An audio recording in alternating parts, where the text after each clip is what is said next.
में आपको खुशामदीद कहते हैं। मैं असदुल्ला खान हूँ। पाकिस्तानियों को, ओवरसीज़ पाकिस्तानियों को वोटिंग का जो हक मिला है उससे मजमूई तौर पर सब लोग बहुत खुश हैं, इसको सराहा गया है। लेकिन कुछ ममालिक में तरीक़ाकार पर कुछ सवाल भी हो रहे हैं। कहीं कहीं पर जो मुखालिफ पार्टीज़ हैं, यानी PMLN और पीपल्स पार्टी हैं, उनकी तरफ से कुछ रिजर्वेशंस का इजहार भी किया जा रहा है। वो पार्टीज़ जो इस बिल के मुखालिफ थी वो अब भी उनके जहनों में बहुत सारे सवालात हैं। लेकिन मजमूई तौर पर ओवरसीज़ पाकिस्तानियों ने इस बिल को बहुत सराहा है और वो पाकिस्तान के होने वाले अगले इलेक्शंस में वोट डालने के लिए बहुत हमें एक्साइटेड दिखाई देते हैं।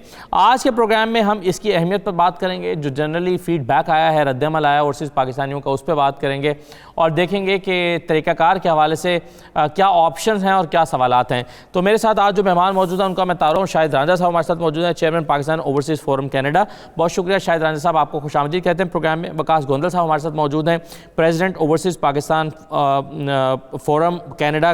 वकास गोंदल साहब बहुत शुक्रिया। और प्रोफेसर डॉक्टर नदीम भट्टी साहब हमारे साथ मौजूद हैं, आप भी कनाडा से हमारे साथ हैं और सीनियर तजज़कार हैं। मैं तमाम मेहमानों को खुशामदीद कहूँगा। सबसे पहले शाहिद रांझा साहब ये बताइए कि ओवरऑल फीडबैक क्या रहा है पाकिस्तान ओवरसीज़ पाकिस्तानियों का, कनाडा में जो रहते हैं, वो इस बिल को कैसे देख रहे हैं कि ओवरसीज़ पाकिस्तानियों को वोट का हक मिला है?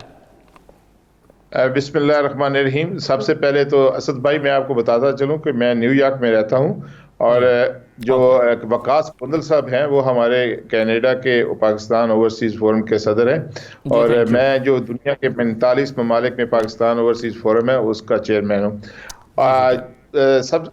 यकीनन ये ओवरसीज़ पाकिस्तानियों के लिए एक बहुत ही बड़ी खुशी है और स्पेशली ओवरसीज़ पाकिस्तानी जो हैं वो हुकूमत वक़्त और उनके जो इत्तेहादी थे जिन्होंने इस बिल को पास कराने में मदद की, उनके बहुत ही ममनून है। ओवरसीज़ पाकिस्तानियों में एक नया जज्बा, नया वलवला पैदा हुआ है कि वो पाकिस्तान में आकर पाकिस्तान के सियासी निज़ाम में वहाँ रहकर या पाकिस्तान में के सियासी निज़ाम में वहाँ रहकर वो पाकिस्तान की खिदमत करेंगे।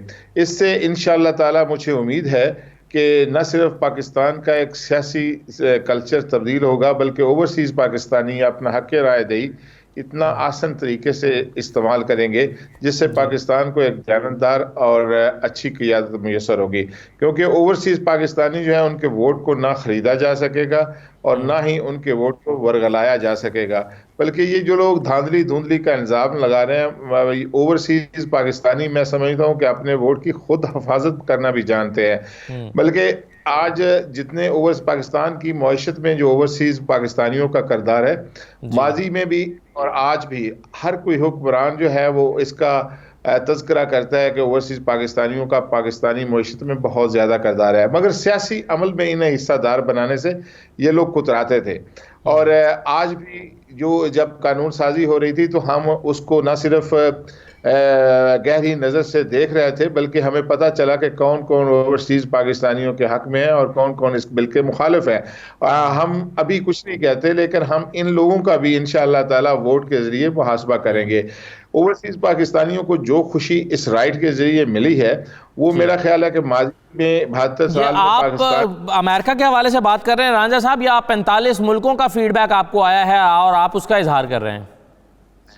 जी, हमारी जहाँ तंजीम है, हमारा एक नेटवर्क है, हमारा आपस में रिलेशनशिप रोज़ाना व्हाट्सएप रब्ता है और अब भी हम इंशाअल्लाह ताला मैं अब पाकिस्तान में मौजूद हूँ और 23 नवंबर को हम वज़ीर आज़म पाकिस्तान का शुक्रिया अदा करने के लिए एक बहुत बड़े काफ़िले की शक्ल में जा रहे हैं। तो ये मुख्तलिफ ममालिक से जो हमारे ओवरसीज़ के नुमाइंदे हैं वो पाकिस्तान पहुँच चुके हैं और 23 नवंबर को हमारा प्रोग्राम है।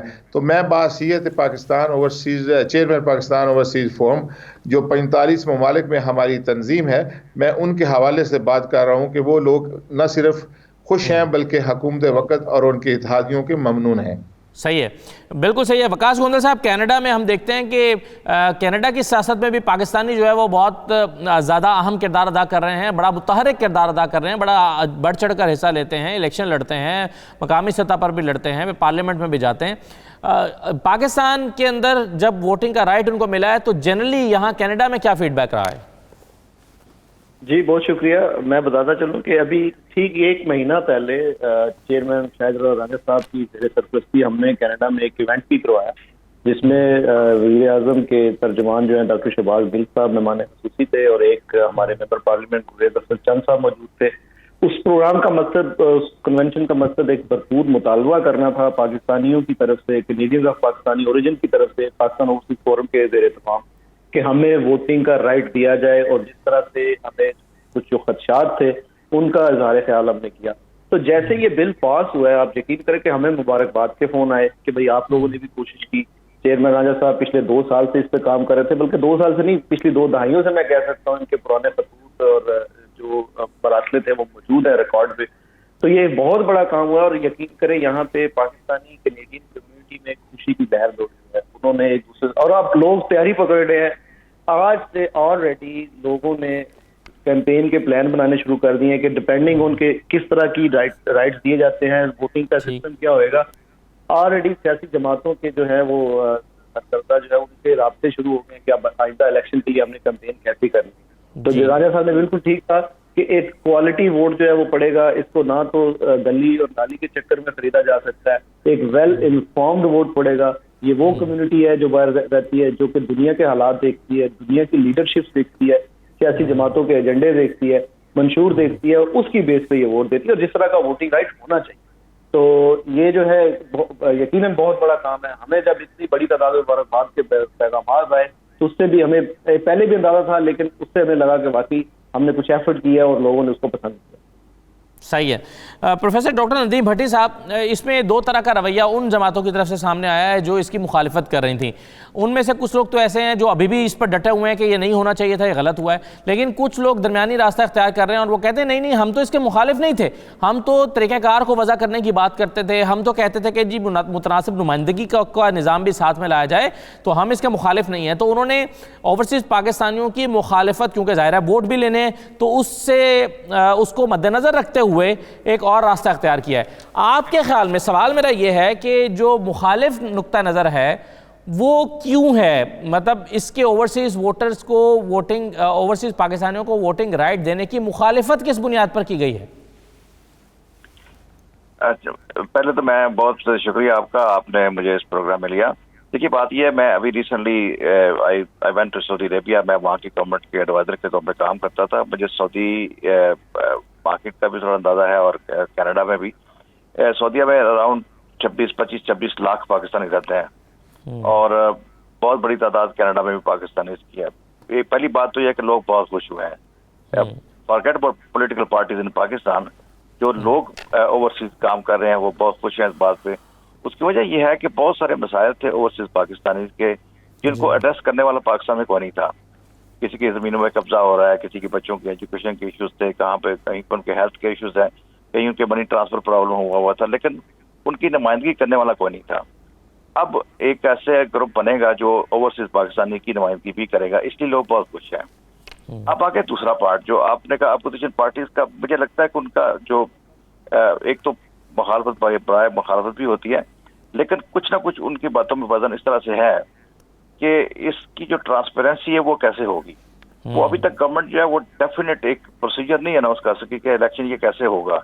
कैंडिडेट जो है वो पाकिस्तानी ही होंगे या कैंडिडेट भी ओवरसीज पाकिस्तानी होंगे, या इसका जो वोट है वो घर में रो बैठ के अपने कंप्यूटर से लॉग इन करके वोट डालेंगे। या ये तो मेरा ख्याल है क्लियर है कि जो कैंडिडेट हैं वो ओवरसीज पाकिस्तानी नहीं होंगे, बल्कि ओवरसीज वोटर्स जो हैं वो पाकिस्तान में इलेक्शन लड़ने वाले लोगों को वोट करेंगे अपने अपने हल्कों में, जहां उनका वोट रजिस्टर्ड। बहुत सारे ओवरसीज पाकिस्तानी जो है वो इस बात को जोर दे रहे हैं कि अगर हम वोट डालते हैं नुमाइंदा में होना चाहिए, जी होना चाहिए। अच्छा, वोट डालने का जो तरीका है उसके ऊपर भी अभी तक कंफ्यूजन है। अच्छा, उससे एक बड़ा जो अपोजिशन पार्टीज का कंसर्न है वो ये है कि जिस तरह पाकिस्तान में एक स्टेज पे आके इलेक्शन बन गए डिप्टी कमिश्नर के और पटवारियों के, अब इस बात का एहतमाल होगा कि ये इलेक्शन जो है ये एम्बेसडर का इलेक्शन हो, कि एम्बेसडर जो है अपने अपने कंट्रीज में लोगों को इन्फ्लुएंस करने एक सर्टन पार्टी के लिए वोट डलवाए। तो ये सारा जो जब तक ये मैकेनिज्म पूरा क्लियर सामने नहीं आएगा उस वक्त तक ये समझ नहीं आ सकेगी कि किसका कितना इन्फ्लुएंस होना है। लिहाजा इसके ऊपर डाउट करना या इसके ऊपर उंगली उठाना ये बनता है ताकि एक ट्रांसपेरेंट सिस्टम जो है वो बने। ठीक है, सही है, बिल्कुल ठीक है। चलें, आपने दो बातें की हैं, एक तो आपने ट्रांसफर की बात की है, दूसरा आपने इन्फ्लुएंस की बात की है। दोनों सवाल जो हैं वो मैं शायद रांझा साहब के सामने रखता हूं कि इसको इंश्योर करना, इसकी ट्रांसपेरेंसी को इंश्योर करना कितना मुश्किल काम है, क्योंकि बहुत सारे ममालिक में लोग अपने अपने मुल्क में होने वाले इलेक्शंस में दूसरे मुल्कों से बैठ के इलेक्शंस में हिस्सा लेते हैं। तो एक से ज़्यादा मैकेनिज्म ऑलरेडी दुनिया के अंदर मौजूद हैं। क्या किसी सिस्टम को फॉलो किया जा सकता है? क्या उसी सिस्टम को उठा के इम्प्लीमेंट किया जा सकता है?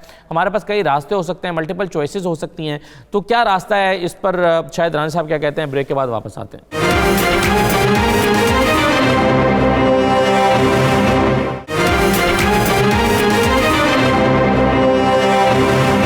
ब्रेक के बाद आपको दोबारा खुशामदीद कहते हैं। शाहिद रांझा साहब, ये दो बातें अभी हुई, एक तो ये कि ट्रांसपेरेंसी को कैसे इंश्योर किया जाएगा, दूसरा क्या खदशा मौजूद है कि जो एम्बेसडर्स है वो अपना इन्फ्लुएंस इस्तेमाल करेंगे वोटर्स के ऊपर? आप इन दोनों चीज़ों को कैसे देखते हैं? जी, मैं समझता हूँ कि जो ओवरसीज़ पाकिस्तानी है ये सेल्फ मेड पाकिस्तानी है, और जो जिस तरह के खदशात का भट्टी साहब ने खदशा जाहिर किया है, मेरा नहीं ख्याल कि उनका इन्फ्लुएंस हो, क्योंकि मैं न्यूयॉर्क में रहता हूँ और न्यूयॉर्क का जो एम्बेसडर है या न्यूयॉर्क का जो अमला है वो कतई तौर पर भी हमारे मामलात में मुदाखलत ना दे सकता है, ना कुछ कर सकता है। बल्कि मैं आपको बताता चलूँ कि इसके साथ जिस तरह दूसरी जमातें खदशात का ज़ाहिर कर रही हैं, पाकिस्तान के जो पॉलिटिकल सिस्टम है, ये सियासतदान है, ये जिस किस्म का भी सियासत इलेक्शन होगा उस पर ये तनकीद और उंगली उठाएंगे। जहाँ तक मुझे आप देख लें, जो माजी में होने वाले इलेक्शन है, जैसा भी इलेक्शन हो, जो हारने वाली जमात है उसने धांधली का इल्ज़ाम लगाया और जीतने वाली जो जमात है वो कहती है कि धांधली नहीं हुई। हालांकि पाकिस्तान के जो आज दही इलाकों का सिस्टम है, वहाँ भी आज गरीब आदमी और आम आदमी आज़ादाना वोट इस्तेमाल नहीं कर सकता। मैं समझता हूँ कि जितने भी लोग हैं ओवरसीज़ में, वो कम अज़ कम अपना वोट जो है वो सही और आज़ादाना तौर पर इस तरह इस्तेमाल कर सकेंगे कि जिसकी दुनिया में कोई मिसाल नहीं मिलेगी। मिडिल ईस्ट वाले लोग जो हैं उनको थोड़ा सा प्रॉब्लम्स होगा, क्योंकि मिडिल ईस्ट में स्पेशली जो सऊदी अरब की वो बात कर रहे थे। लेकिन मैं आपको साथ में ये बात भी बताता चलूँ कि जब पाकिस्तान में इलेक्शन लड़ने वाले लोगों को पता होगा कि सऊदी अरब से हमारे 15 या 20 हज़ार वोट एक हल्के के हैं, तो उनको सऊदी अरब के ओवरसीज़ के मसाइल का तदारक भी होगा और वो समझने की कोशिश भी करेंगे। बल्कि उनको खदशा होगा कि अगर 5-10 हज़ार या 12 हज़ार वोट अगर सऊदी अरब से मेरे खिलाफ पड़ गया तो मैं हार जाऊंगा। मुझे नहीं समझ आती कि कोई भी सफारतकार जो है वो किस तरह इन इलेक्शनों में मुलव्वस होगा, क्योंकि इसका तरीकाकार इंशाअल्लाह ताला जल्द वाज़ेह हो जाएगा। जहाँ तक मैं समझता हूँ कि अगर वोटिंग मशीन इसका इस्तेमाल हुआ या मेल बैलेट का इस्तेमाल हुआ तो कतई धांधली का कोई तरीकाकार नहीं है। बल्कि ओवरसीज़ पाकिस्तानी जो पाकिस्तान में रहने वाले हैं उनसे ज्यादा इस पर सबसे बड़ा ऑपोजिशन का, राना साहब, ऑपोजिशन को सबसे बड़ा खदशा यही है कि इसको रिग कर लिया जाएगा और अपने सियासी फायदे के लिए इस्तेमाल किया जाएगा, और यहाँ से कोई पता नहीं है कौन वोट डाल रहा है, किसको डाल रहा है, कहाँ से डाल रहा है, कैसे डाल रहा है, तो इसको रिग कर लिया जाएगा, धांधली होगी बड़े पैमाने पर। यह खदशा ऑपोजिशन का। जी, मैं समझता हूं कि ओवरसीज वोटिंग राइट की कानून साजी पर जो अपोजिशन का किरदार था, उससे अपोजिशन को शायद ये महसूस होता है कि अब उसको वोट नहीं पड़ने। वजह यह है कि उन्होंने ओवरसीज पाकिस्तानियों के इस बिल की जिस तरह मुखालफत की, जिस तरह इसको पास रुकावटें डाली, तो ये उनका अपना खदशा। लेकिन मैं नहीं समझता कि ऐसा कुछ होगा। बल्कि जो पाकिस्तान में जो इलेक्शन होंगे, इनसे ओवरसीज वोट जो होगा वो बेहतर अंदाज में कास्ट होगा। इसलिए खदशा तो कुछ भी किया जा सकता है। खदशा तो ये भी किया जा सकता है जो आज हम प्रोग्राम कर रहे हैं कि पता नहीं ये नशर होगा या नहीं होगा, ये प्रोग्राम वन साइडेड है या नहीं है। यानी कि आप तो कोई भी कदम उठाएंगे तो खदशा मौजूद होगा उसमें। आप बस पे सफर नहीं करेंगे, खुदा ना खास्ता हादसे का शिकार ना हो जाए। ये बात ठीक है आपकी। तो पाकिस्तान की जो हुकूमत है, सियासत है या दूसरे जो अदारे हैं, वो खदशात के सहारे ही खड़े हैं और उन पर नुक्ताचीनी करने वाले तो बहुत ज्यादा हैं, लेकिन उनकी सिम्मत वाजे करने वाले बहुत कम हैं। और मैं आपको बताता चलूं कि इंशाअल्लाह ताला पाकिस्तान ओवरसीज फोरम जो हमारी तंजीम है, अगर कोई ऐसा मौका आ गया तो सबसे पहले हम इसके खिलाफ खड़े होंगे। और मुझे उम्मीद है कि ओवरसीज और सेल्फ ओवरसीज जो है अपने शऊर के मुताबिक इंशाअल्लाह ताला शफाफ और आसान तरीके से वोट कास्ट करेंगे। जी सही है। अच्छा वकास गोंदल साहब, अब मसला ये है कि ऐसा नहीं, आपने अभी कहा कि जो वोट पड़ेगा वो वेल इन्फॉर्म्ड वोटर का वोट है, वो दुनिया भर की सियासी जमातों के स्ट्रक्चर को, मैनिफेस्टोज़ को, उनकी कारकर्दगी को देखते हैं, उनका एक विजन है, उसके मुताबिक वो वोट कास्ट करेंगे। लेकिन एहसन इकबाल साहब का जुमला आपको याद होगा, उन्होंने कहा कि जो ओवरसीज़ में बैठे हुए लोग हैं उनको क्या पता कि इस इलाके के जो ज़मीनी हक़ाइक़ हैं कि वो क्या हैं, ग्राउंड पर सिचुएशन क्या है। आप मुख्तलिफ बात कर रहे हैं, एक ज़मीन पर इलेक्शन लड़ने वाला सीनियर सियासतदान एक बिल्कुल मुख्तलिफ बात कर रहा है, आप उनके स्टेटमेंट के जवाब में क्या कहेंगे? सर एहसन इकबाल साहब एक हद तक ठीक कहते हैं, क्योंकि उन्होंने 50-60 साल जो है सियासत की है, सियासी जमातों ने, उन्होंने इसी डर की बेस पे सियासत की है। नारोवाल के मसाइल क्या हैं? नारोवाल में इन्होंने थाना, गली, नाली, सड़क, कब्जा, इसकी बेस पे ये लोग इलेक्शन लड़ते हैं, उसी की बेस पे ये लोग इलेक्शन जीतते हैं। तो वो सही कहते हैं कि हमें उसके मसाइल नहीं पता और हमें वो मसाइल नहीं जानने। हमें उन मसाइल पे, नाली के लिए हमें वोट नहीं देना, हमें गली के लिए वोट नहीं देना, हमें थाने से डर के वोट नहीं देना, हमें SHO के डर से वोट नहीं देना है। हमें सियासी जमात की पिछली कारकर्दगी, लीडरशिप और उनके आइंदा के मैनिफेस्टो पे वोट देना है। और यही तरीकाकार है जो कि तब्दीली ला सकता है पाकिस्तान में। जब तक, अब ये देखें ना, यही तो डर है कि जो मेंबर नेशनल असेंबली है जिसने कानून साजी करनी है वो सड़कें बनवा रहा होता है, तो कैसे मसाइल हल हो सकते हैं, तब्दीली कैसे आ सकती है? तो बिल्कुल उन्होंने सही कहा, हमें मालूम नहीं है और हमें वो मसाइल में पढ़ना भी नहीं। ये जो पाकिस्तानी बाहर ओवरसीज का 1 करोड़ वोट है, ये परफॉर्मेंस की बेस पे होएगा, ये डर की बेस पे नहीं होएगा, ये गली के लालच की बेस पे नहीं होएगा, ये आइंदा की परफॉर्मेंस होगी और लीडरशिप की जो पिछले ट्रैक रिकॉर्ड है और आइंदा के उनके जो भी मैनिफेस्टो है उसकी बेस पे इलेक्शन होएगा। एहसन इकबाल साहब अपनी जगह ठीक कहते हैं, क्योंकि उनकी जो पिछली सियासत चली आ रही है वो उसी बेस पे चली आ रही है। अब नेशनल असेंबली के लिए अगर आपने नारोवाल के मसाइल देखने, आपने पाकिस्तान के मसाइल देखने, आपने पाकिस्तान की तरफ, आपने लेजिस्लेशन के लिए वोट देना है, आपने गली के लिए वोट नहीं देना, उसके लिए तो बलदियाती नुमाइंदे मुंतखब होते हैं। जी बिल्कुल, जी सही है, बिल्कुल सही है। एक और मसला भट्टी साहब वो ये है कि ये अभी जो यहाँ पर बात की जा रही है कि ओवरसीज़ में रहने वाले लोग पढ़े लिखे हैं, बिल्कुल सही है, लेकिन अब बहुत बड़ी तादाद में मज़दूर भी मिडिल ईस्ट में, UAE में, सऊदी अरब में मज़दूर तबका भी काम करता है, वो ज़्यादा पढ़ा लिखा नहीं है। तो एक खदशा ये भी है कि वो लोग कैसे वोट डालेंगे, इसका जो भी तरीक़ाकार होगा कि ई-वोटिंग कैसे होगी, वो ईमेल्स कैसे करेंगे, उनको शायद तरीक़ाकार पता नहीं है।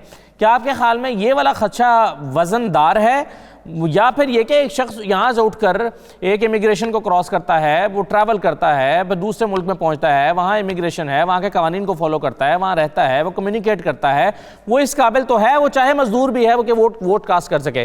तो ये जो अपोजिशन की तरफ से खदशा जाहिर किया कि बहुत बड़ी तादाद में अनपढ़ लोग काम करते हैं, वो तो वोट कास्ट ही नहीं करेंगे, उनको वोट कास्ट करना नहीं आएगा कि वो कैसे अपनी ईमेल करेंगे या जो भी तरीक़ाकार तय होगा। तो ये कितना दुरुस्त है?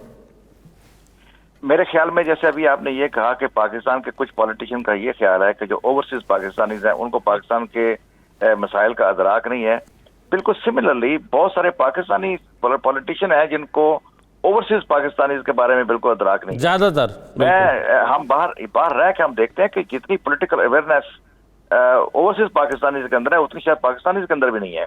और यहाँ जितना पाकिस्तान टेलीविजन और पाकिस्तान टेलीविजन के जो प्रोग्राम है और जो पॉलिटिकल टॉक शोज हैं और वो जितने लोग शौक से और इंटरेस्ट के साथ देखते हैं शायद वहाँ लोग नहीं उतना देखते होंगे। तो लोगों की जो पॉलिटिकल अवेयरनेस है of the people who are living abroad वो शायद पाकिस्तान के अंदर रहने वालों से भी ज्यादा है। तो ये बिल्कुल मेरा नहीं ख्याल कि इस आर्गुमेंट में कोई वजन है कि इन लोगों का अदराक नहीं है उस पाकिस्तान के बारे में। They know everything, they have an opinion and they really want to cast their opinion as well in shape of vote। तो वो तो होगा, ये आर्गुमेंट बिल्कुल बेवजन है। अब रह गया कि वोट डालने का तरीका लोगों को आता है या नहीं आता, उसमें शायद पहले 1 साल में पहले दफा इलेक्शन में डिफिकल्टी शायद हो, लेकिन ग्रेजुअली जब आप इसको रिपीटेडली करेंगे तो people will understand how to do it और ये इजी होता जाएगा। मेरा ख्याल है इस सारे आर्गुमेंट में कोई वजन नहीं है। ओवरसीज पाकिस्तानी को अंडरस्टैंड करते हैं कि पाकिस्तान में, और जब मेरे भाई ने भी बताया कि यहाँ रहने वाले लोग बेहतर जानते हैं कि वो हमारा जो मेंबर पार्लियामेंट है उसका रोल एक्चुअली क्या है, वो लेजिस्लेशन में वो क्या रोल प्ले करता है। ये गलियां नालियां कब्रिस्तान पार्क जो है ये एक टॉपिक है और जो मुल्क का कानून साजी है ये एक टॉपिक है, मुल्क की इकोनॉमी एक टॉपिक है। तो इन लोगों की अवेयरनेस उस एस्पेक्ट से होगी, उस कंट्री के लार्ज इंटरेस्ट के लिए जो चीजें होती हैं। तो मेरे ख्याल में these people are more wiser and they understand in depth the issues of the country. तो इनका जो ओपिनियन होगा वो ज्यादा बेटर काउंट करेगा, और ये कंपैरिजन करेंगे यहाँ की गवर्नमेंट्स को जहाँ ये रह रहे हैं, वहाँ जिस तरह पॉलिसी बनती है, वहाँ जिस तरह गवर्नमेंट चलती है, यहाँ जिस तरह पोलिटिकल पार्टीज काम करती हैं, ये इस सब को ज़हन में रखते हुए उस मुल्क के लिए काम करेंगे, which will be definitely better for the country. ठीक है, बिल्कुल सही है। चलिए एक छोटा सा ब्रेक लेते हैं, इसके मजीद पहलुओं पे बात करते हैं।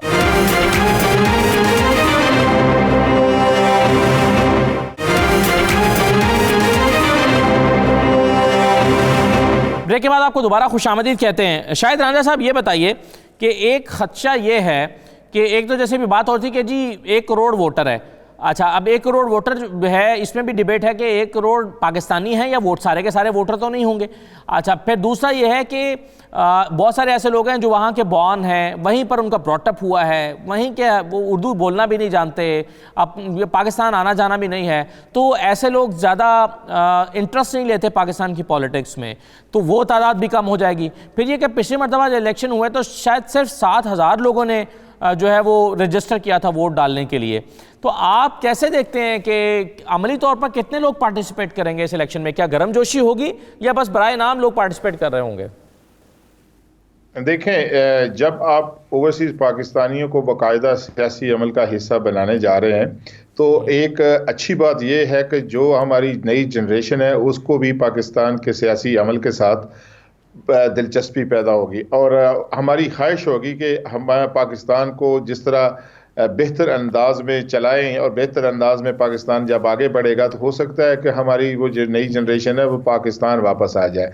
मैं यकीन से कहता हूं कि अगर आज ओवरसीज़ पाकिस्तानी दुनिया में बसने वाले सारे पाकिस्तान आ जाएं, मुझे इल्म है कि जहां तक अमेरिका में चंद एक ऐसे पाकिस्तानी हैं जो एक एक डिस्ट्रिक्ट को चला सकते हैं, उनकी माली हैसियत ऐसी है, या उनकी अक्ल दानिश या फ़हम व फरासत या बिज़नेस की जो कैपेसिटी है वो पाकिस्तान के काम आ सकती है। सिर्फ वो पाकिस्तान इसलिए नहीं आते कि वो ये समझते हैं कि उनकी जायदादों पे कब्जे होते हैं, उनका अदारे जो है उनकी बात नहीं सुनते, लेकिन जब ओवरसीज़ पाकिस्तानी सियासी अमल में बिलवास्ता हिस्सादार बनेंगे तो मुझे पूरी उम्मीद है कि फ्यूचर में इंशाअल्लाह ताला जो ओवरसीज़ हैं एक दफ़ा पाकिस्तान आएंगे। जिस तरह कई मुल्कों, जिस तरह चाइनीज़ हैं या दूसरे इसी तरह इसराइल या कोई और भी जो काफ़ी ऐसे मुल्क हैं कि जिनके ओवरसीज़ ने उनके मुल्क को बदलने में अहम किरदार अदा किया।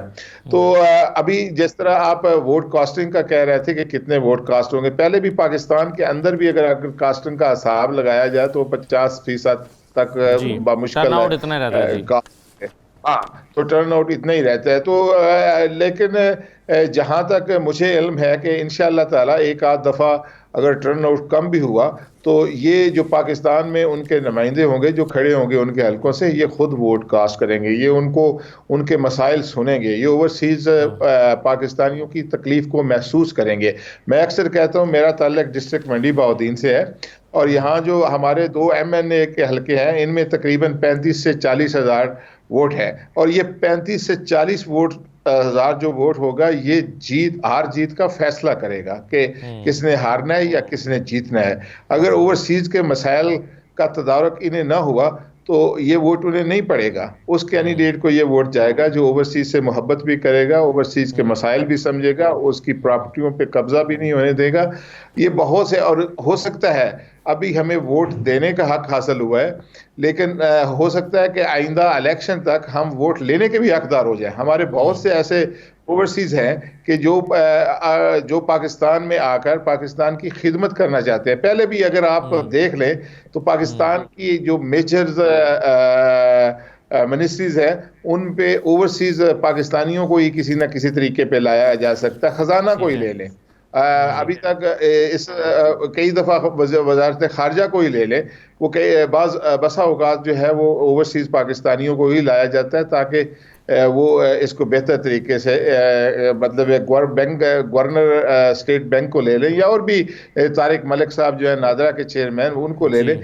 यानी कि बहुत सी ऐसी कलीदी पोस्ट्स जो हैं वो ओवरसीज़ पाकिस्तानी इसलिए नहीं चला रहा है कि उनको किसी ने भीख में ये दी हैं, वो इसलिए है वो काबिल लोग हैं। जो अपनी काबिलियत के बलबूते पर वो ये काम कर रहे हैं। तो मैं समझता हूँ कि ओवरसीज पाकिस्तानियों को दिल से कबूल किया जाए। ये पाकिस्तान से मोहब्बत करने वाले लोग हैं, ये सेल्फ मेड लोग हैं, ये ना सिर्फ करप्शन या बदनवानी में रुकावट बनेंगे, बल्कि पाकिस्तान को दुरुस्त सिमत में खड़ा करने में अहम किरदार अदा करेंगे। बिल्कुल सही है राना साहब, जिस तरह से आपने कहा कि आपने अपने डिस्ट्रिक्ट की बात की, आपने कहा कि 35-40 हज़ार रजिस्टर्ड वोटर है ओवरसीज़ में और वो किसी के हार या जीत का फैसला करेगा। और सिर्फ आप ही का नहीं बल्कि कोई 20 से 25 के दरमियान ऐसे हल्के हैं जहां पर अगर 2018 के इंतखाबात हम देखें तो वहां पर हार और जीत का जो मार्जिन है वो 5% से कम वोटों का है। कहीं पर कोई उम्मीदवार 500 वोटों से हारा है। जी, सेंट्रल पंजाब में जो नून लीग जो है वो जिस तरह अपने इलेक्शन पे कब्जा करती है, इसमें जो डिस्ट्रिक्ट जिन पर मेरा ज़ाती मुशाहिदा है, डिस्ट्रिक्ट सियालकोट, गुजरात, मंडी बहाउद्दीन, गुजरावाला, इवन लाहौर के 5-6 ऐसे हल्के हैं जो फैसला करेंगे कि ओवरसीज पाकिस्तानी फैसला करेंगे कौन हारेगा कौन जीतेगा। रावलपिंडी, अगर पूरे रावलपिंडी की बात करें तो 4.5 लाख रजिस्टर्ड वोटर हैं। सियालकोट में भी 4.25 लाख के करीब रजिस्टर्ड वोटर हैं ओवरसीज पूरे तमाम हलकों में। तो मैं एक और भी आपको बताता जरूर, यकीन जाने कि ओवरसीज के वोट ऐसे जाएंगे, हो सकता है कि बाप किसी और को वोट दे, बेटा किसी और को वोट दे, और ना बाप रुकावट बनेगा उसको वोट डालने में, ना बेटा रुकावट बनेगा, क्योंकि ये लोग जो है ये उस लर्निंग पोजीशन से गुजर चुके हैं कि वोट का इस्तेमाल आजादाना होना चाहिए और वो जिसको मर्जी है कास्ट करे। और ये लोग जो कुछ लोगों को, एक मैं आपको और बताता चलूं, कुछ लोगों का ये सवाल है कि इनको कैंडिडेट्स का पता नहीं होगा। इनको मैं कहता हूं कि कैंडिडेट्स को पता होना चाहिए कि ओवरसीज कौन है, किधर रहते हैं, उनकी भी दिलचस्पी ओवरसीज के बारे में होनी चाहिए।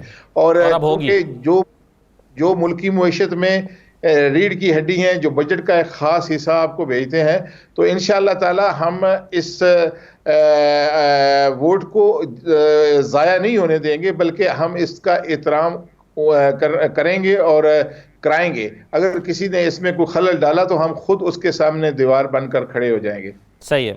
वकास गोंदल साहब, जो मुख्तलिफ तरह के आर्गूमेंट आते रहे हैं इस बिल से पहले और इस बिल के बाद, वो मैं आप लोगों के सामने रख रहा हूँ ताकि आपकी राय भी आए। उसमें से एक आर्गूमेंट ये भी आया, उन्होंने कहा कि जी मिसाल के तौर पर ये आर्गूमेंट जो है वो ओवरसीज से ही आया। उन्होंने कहा कि जी हाँ, सुकून से रहते थे, यहाँ हमारा कोई आपस में एक अच्छा ताल्लुक था, कोई लड़ाई झगड़ा नहीं था। अब सियासत आएगी, कैंपेन्स होंगी, मीटिंग्स होंगी, एक दूसरे की तरफ खींचातानी होगी, यहाँ पर भी वो सियासी लड़ाई झगड़े शुरू हो जाएंगे। क्या इस बात का खदशा मौजूद है? क्योंकि इलेक्शंस तो बाहर भी होते हैं, कैंपेन्स तो वहाँ लोकल इलेक्शंस पे भी चलती हैं, लड़ाई झगड़े तो नहीं होते। तो आप इस आर्गूमेंट को कैसे देखते हैं? आदि के प्रोग्राम में एक बात हुई थी कि अगर यहाँ से लोकल कैंडिडेट लिए जाए, कि ये कनाडा में भी इलेक्शन हो रहा है और यूएस में भी इलेक्शन हो रहा है और वहाँ से अलग-अलग कैंडिडेट मुख्तलिफ पार्टियों की नुमाइंदगी कर रहे हैं, वो एक हद तक सही बात है। लेकिन हम तो ये कह रहे हैं कि हमें जनरल इलेक्शन में वोट डालने दिया जाए, हमारे अलहदा से सीटें ना दी जाए कि ये 4 सीटें आप साइड पे बैठे हैं, वो 4 सीटें क्या कर सकती हैं। हमें तो चाहिए हमारा कैंडिडेट जो है, मेरे मसाइल मंडी बहाउद्दीन में है, मंडी बहाउद्दीन का एमपीए को मेरे वोट की कदर हो और वो मेरे मसाइल हल करने में दिलचस्पी रखता हो, वरना तो हमारा इंटरेस्ट ही लूज हो जाएगा। तो इसमें दोनों बातें ठीक है। तो एक तो ये मकसद बहुत हो गया, दूसरी बात यहाँ पे डिवाइड आ गया। तो अगर हमें जनरल इलेक्शन में वोट डालने की इजाजत दी जाती है, अब यहाँ पे देखें कनाडा में पाकिस्तानी तो पूरे पाकिस्तान से रहते हैं, सिर्फ मंडी बहाउद्दीन से नहीं रहते हैं, उसमें तो 50, 100, 1000, 10,000 बंदा किसी जिले से होएगा, किसी जिले से होएगा, तो अपना अपना वोट डालेंगे। यहाँ पे कोई कैंपेन बाकायदा थोड़ी शुरू हो जाने के यहाँ पे जलसे जुलूस हो रहे हैं और घरों पे झंडे लगे हुए हैं और वो जाके अब मेरी इज्जत पे आ गई है कि अगर मेरे बाप ने जाके झंडा किसी पार्टी का लगा दिया है तो मैं ना चाहते हुए भी अपनी इज्जत बचाने के लिए भी कनाडा के इलेक्शन में कौन जीता तो मुझे वही इसी पार्टी को वोट देना है। ऐसी कोई सिचुएशन तो यहाँ नहीं होने वाली। और जहां तक आपने बात की कि बहुत सारे बच्चे हैं जो यहाँ पे ब्रॉट अप हुए हैं या यहाँ के बॉर्न एंड रेस्ड हैं, उनका इंटरेस्ट नहीं होएगा तो वो टर्न आउट नहीं होएगा। ये एक बात यकीनन हम बगैर किसी दो राय के कह सकते हैं कि रेशो जो टर्न आउट रेशो है वो ओवरसीज पाकिस्तानी की पाकिस्तान में रहने वालों से ज्यादा होगी। एक अच्छा, दूसरी चीज आपने कहा कि उनका इंटरेस्ट नहीं, जी इंशाल्लाह ज्यादा होगी, क्योंकि हमें कम्युनिटी का ऑलरेडी रिस्पांस पता चल रहा है जो यहाँ पे लोग रह रहे हैं। ऑलरेडी लोग तरीकाकार पूछ रहे हैं कि कैसे होगा, जो कि अभी जाहिर हमें नहीं पता, लेकिन जाहिर हमसे सवाल होता है। ऑलरेडी तरीकाकार पूछ रहे हैं कि किस तरह से वोट होंगे, किसको देने हैं, क्या नेशनल असेंबली के भी होंगे, प्रोविंशियल असेंबली के भी होंगे। तो ये सारे सवालात जो है, जो डिस्कशन जो ऑलरेडी चल पड़ी है, ये हमें बताती है कि टर्न आउट ज्यादा होगा। दूसरी बात हम ये अगर ये कहें कि यहाँ के जो बॉर्न एंड रेज्ड बच्चे हैं उनका इंटरेस्ट नहीं है, तो यही बात हम पिछले कई दहाइयों से करते आ रहे हैं कि हमारा इंटरेस्ट जाया ना करें, हमारा इंटरेस्ट खराब ना करें, हमारा इंटरेस्ट खत्म ना करें, हमारे वहां पे हकूक का तहफ़्फ़ुज़ करें, हमारा इंटरेस्ट रहे वहां पे, तो ही हम ये रेमिटेंसेस देखते रहेंगे। आप इस चीज को फॉर ग्रांटेड मत लें कि इनके रिश्तेदार पाकिस्तान में रहते हैं तो इन्होंने पैसे भेजने, ये कोई एहसान नहीं कर रहे मुल्क पे, कि छोड़ दें। आहिस्ता आहिस्ता वो रिश्तेदारियां भी खत्म हो जाएंगी अगर इंटरेस्ट नहीं रहेगा तो। जाहिर है जो बच्चे यहाँ के बॉर्न रेज हैं वो शादियां भी यहीं करेंगे और उनकी अगली नस्लें यहाँ चलती रहेंगी। तो ये जो आपका 50% ऑफ द फॉरेन रेमिटेंस है, जो कि एक बल्कि आप तो ट्रेड से भी ज्यादा फॉरेन रेमिटेंस तो पाकिस्तान, जी हाँ, एक्सपोर्ट से ज्यादा है जी, इसी को बचाने, जी बिल्कुल, तो इसी को बचाने के लिए आप हमारा इंटरेस्ट पैदा करें, आने वाली नस्ल का इंटरेस्ट पैदा करें। उन्हीं में से कुछ बच्चे यहाँ से पढ़ के वहां पे जाके कल को कारोबार करेंगे, जॉब्स करेंगे और मुल्क को बेहतर बनाने में अपना किरदार अदा करेंगे। तो ये इंटरेस्ट देखें, ऑलरेडी हम अब ये बात पर हम आज कर रहे हैं कि इनका इंटरेस्ट खत्म हो रहा है, क्या ये वोट डालेंगे नहीं डालेंगे, कल हम ये बात कर रहे होंगे कि इनका इंटरेस्ट खत्म हो रहा है, ये पाकिस्तान में पैसे भेजेंगे या नहीं भेजेंगे। तो खुदारा इस चीज को खत्म ना करें, ये पाकिस्तान की बका के लिए बहुत जरूरी है। राइट सर, एक छोटा सा ब्रेक लेता हूँ प्रोग्राम में, बाद आके फिर डिस्कशन को कंक्लूड करते हैं।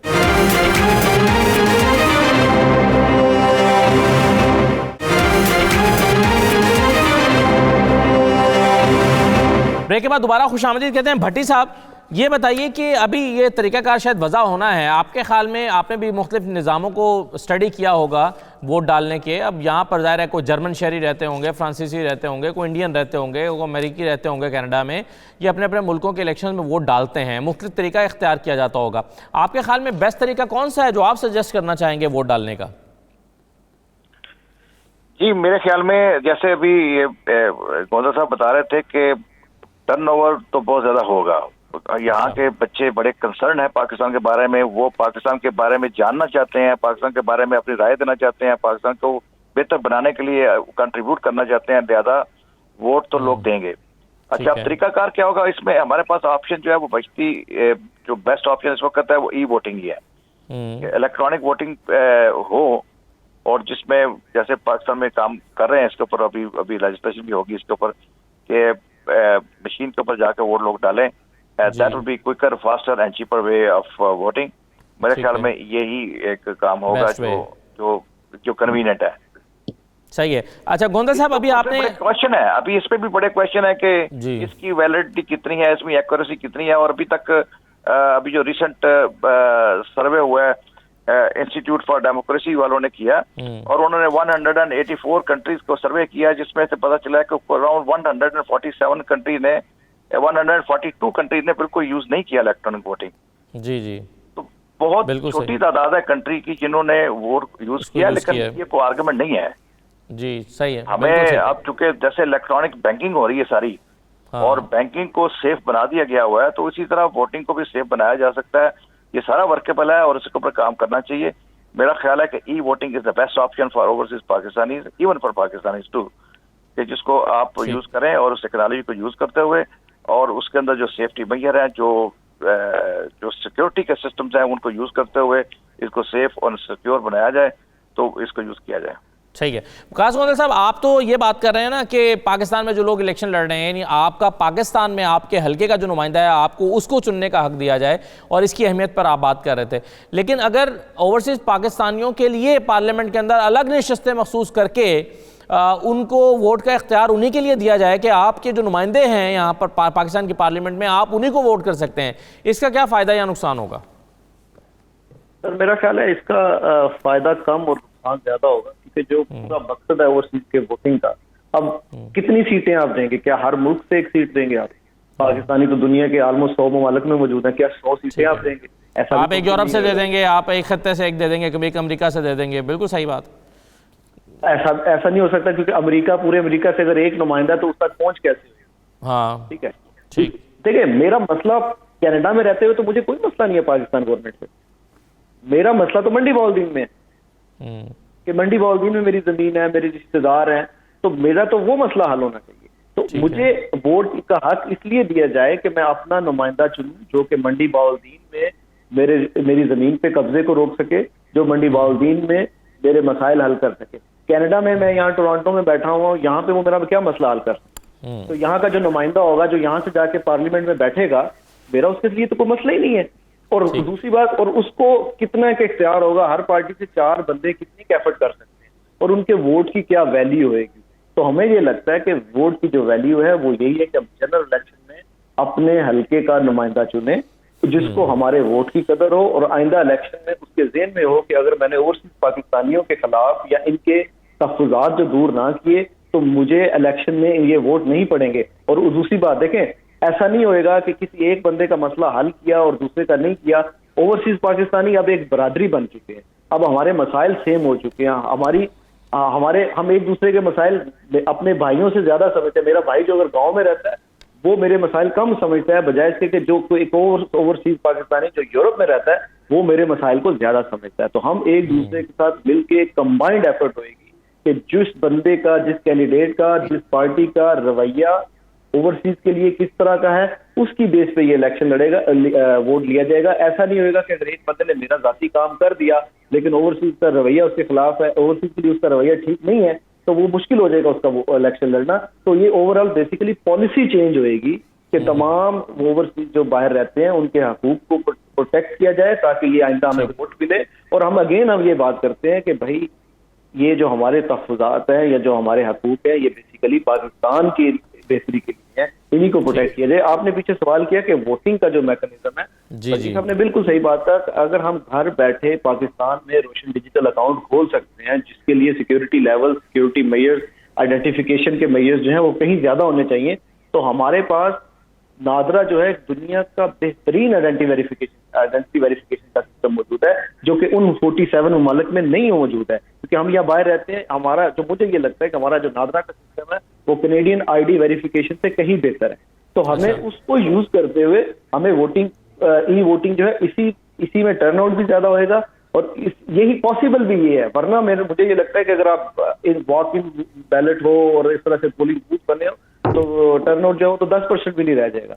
ई वोटिंग बेहतरीन तरीकाकार है, उसको सिक्योर किया जा सकता है। अगर 147 कंट्रीज ने नहीं किया तो दूसरे 47 कंट्रीज ने किया भी तो है ना। अब डिपेंड देखना ये चाहिए कि वो कौन से कंट्रीज है जिन्होंने किया है और उनका क्या सिस्टम है, वहां पे वो कैसे चल रहा है, क्योंकि अब दुनिया बहुत सारी चीजें ऑनलाइन होती जा रही हैं, घर से बैठ के ये काम हो रहे हैं। तो इसी तरह ई वोटिंग के जरिए वोट डलवाए जा सकते हैं, ये कोई बड़ा मसला नहीं। ठीक है, शाहिद राना साहब आपकी राय क्या है, क्या कौन सा मैकेनिज्म तरीकाकार सबसे बेहतर है? अच्छा, मैं आपको बताता चलूं कि 23 जून 2021 को हमने इस्लामाबाद में एक बहुत बड़ा मुजाहरा किया था, शायद आपको याद होगा कि नहीं। उसमें सेक्रेटरी इलेक्शन कमीशन को हमने इसी सवाल के लिए एक याददाश्त पेश की थी। तो सेक्रेटरी साहब ने वादा किया था, अख्तर साहब ने, कि जूं ही कानून साजी हो जाएगी हम इसका तरीक़ाकार निकाल लेंगे। तो मैंने सवाल किया कि क्या इस पर आपने गौर व खोज शुरू कर दी है? तो उन्होंने फरमाया जी हमने गौर व खोज शुरू कर दिया है, इलेक्ट्रॉनिक मशीन के ज़रिए या ई वोटिंग के ज़रिए या बेल्ट के ज़रिए। लेकिन उन्होंने हमसे ये वादा किया कि जब कानून साजी हो जाएगी तो इंशाअल्लाह ताला हम इसको इम्प्लीमेंट कर देंगे। तो अभी 23 नवंबर को हम फिर इस्लामाबाद सेक्रेटरी इलेक्शन कमीशन के पास जा रहे हैं और उनसे दरख्वास्त भी करेंगे कि कोई ना कोई इसका तरीका निकाल लें। मेरा ख्याल है कि जो भी तरीका हुआ, मैं आपको ये बात बताता चलूँ, खा वो वोटिंग मशीन के ज़रिए हुआ, खा ई वोटिंग के ज़रिए हुआ, खा बेल्ट के ज़रिए हुआ, हमें हर तरीका मंजूर होगा। और मैं आपको बड़े वसूख से ये बात बताना चाहता हूँ कि पाकिस्तान के में जो पोलिंग स्टेशनों पे थोड़ी बहुत धांधली होती है या जिस तरह इलेक्शन कमीशन का अमला थोड़ा बहुत मुलव्वस होता है, तैयारे गैर में ऐसा कभी नहीं होगा, ना हम होने देंगे। मतलब पाकिस्तान हो सकता है, नहीं हो सकता। बिल्कुल सही है, बहुत शुक्रिया। मैं खत्म हो गया। शाहिद राना, शुक्रिया, आपने इजहार ख्याल किया इस अहम मौजू पर। वकास गोंदल साहब, आपने भी बहुत तफसील से रोशनी डाली। प्रोफेसर डॉक्टर नदीम भट्टी साहब, आपका भी शुक्रिया। इजाज़त दीजिए, अल्लाह हाफ़िज़।